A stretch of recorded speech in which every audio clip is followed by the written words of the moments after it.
ถือใจเฮาอย่ามานั่งเงาเงาโง่โง่ไปยุ่นหน้าเวทีเมาแล้วก็ตะโกนขอเพลงใดบ่ต้องเกรงใจใครก็ว่าสิฟ้อนย้อนใส่มวนกรุบไปและเด้อใจเฮา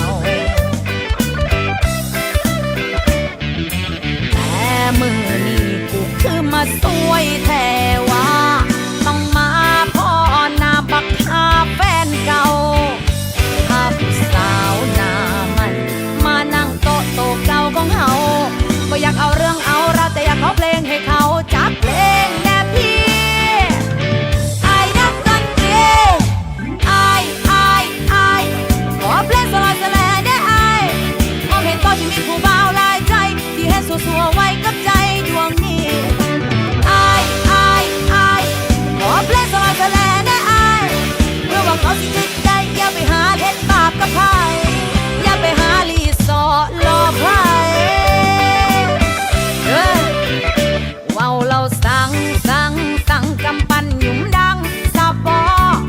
มานั่งหน้าปลอยามใจกันแทนนอแห่งคือพ่อความเก่าแห่งสูญลายไอ้นักดนตรีเล่นได้นอพี่เดียวติบให้